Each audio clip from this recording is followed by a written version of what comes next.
Netflix released The Chilling Adventures of Sabrina Part 4 on December, and there is a lot to talk about this 4th season. It had references to works by authors such as Lovecraft and Oscar Wilde. It made a legendary crossover, and on the other hand, it also made some unforgivable narrative errors. So today, we'll see the best and the worst of The Chilling Adventures of Sabrina Part 4. As always, let's start with the good stuff.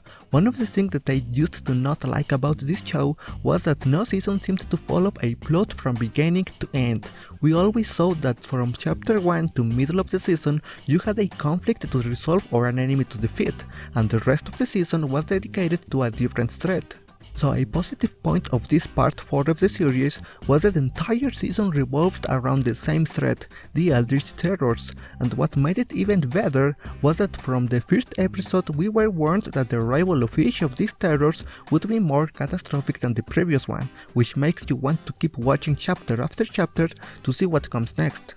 Another aspect that surprised me about this season was that, unlike previous seasons, we didn't see as many teen dramas here. In this season, the characters have matured and their problems have become more adult kind, and we no longer see cliches of teenage stories like love triangles, school dances, and so. Another positive point, which I plan to talk more about in the video of things that you may have missed, were the references to classic works of cosmic and gothic horror. On the one hand, we saw obvious references to Lovecraft, like the name of the enemies of this season. The term Eldritch is associated to creatures created by this author, and the chapter 3 is the one that best reminds us of this writer by staging an octopus-shaped creature, like his famous monster Chulu or whatever it is pronounced. We also see once again the character named Dorian Gray, whose power of immortality, name and painting that he has in his house let us know that he is the main character of the gothic horror book The Picture of Dorian Gray, written by Oscar Wilde. And we also saw characters that refer to characters from the Bible. For example, the Eldritch Terror that revives the dead in chapter 6 was called Lazarus, who refers to the character with the same name who, according to the Bible, was resurrected by Jesus. Another point that is impossible for me to ignore were the songs on this season's soundtrack. Songs like Dancing With Myself by Billy Idol, Radio Gaga by Queen, Total Eclipse of the Heart by Bonnie Tyler, Sweet Child of Mine by Guns N' Roses were totally amazing. On the other hand, although for those who only know this adaptation of Sabrina may not be so exciting, for those who grew up with the previous series of Sabrina the Teenage Witch, it was wonderful to see the crossovers with that series. Seeing the former actresses of Sabrina's aunts was very moving and brought back many memories. Finally, and without giving any spoilers in case there's something who still does not see the series, I loved the end of this season.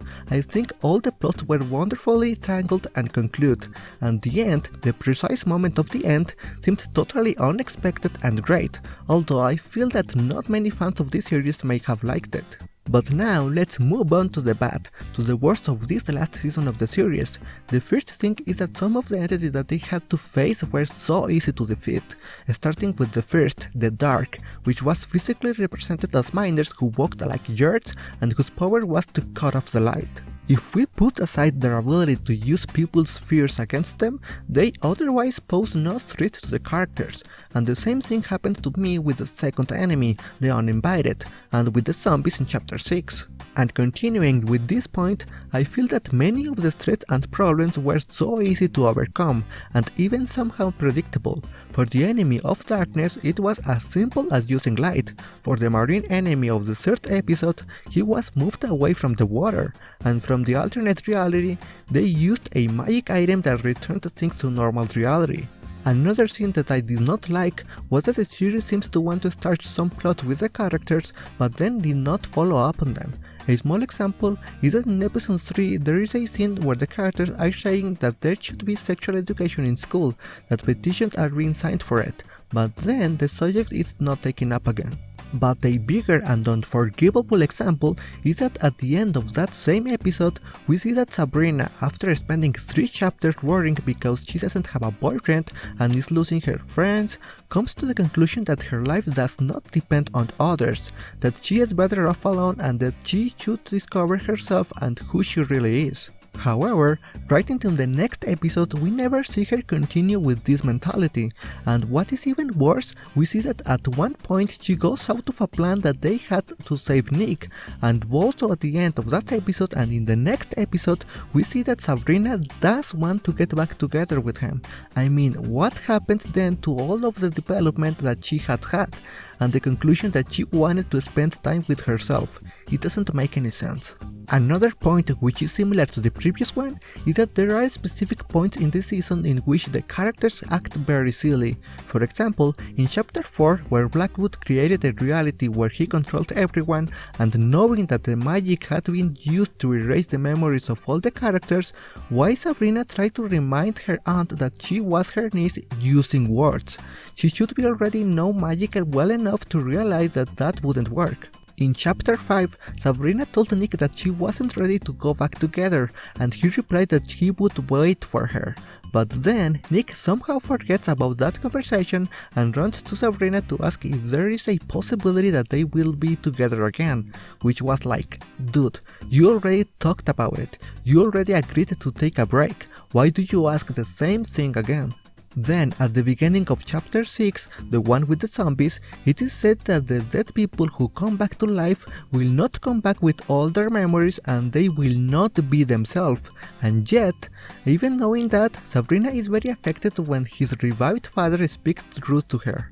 And the most exasperating example was on chapter 7, in which Sabrina Morningstar goes to the world controlled by Salem, and although she sees that the people there are not the same as there were in the world she comes from, even so every time she sees one, continues to hug them and try to explain to them what is her relationship with them. Like, girl, you already realized that they are not the same people, get over it.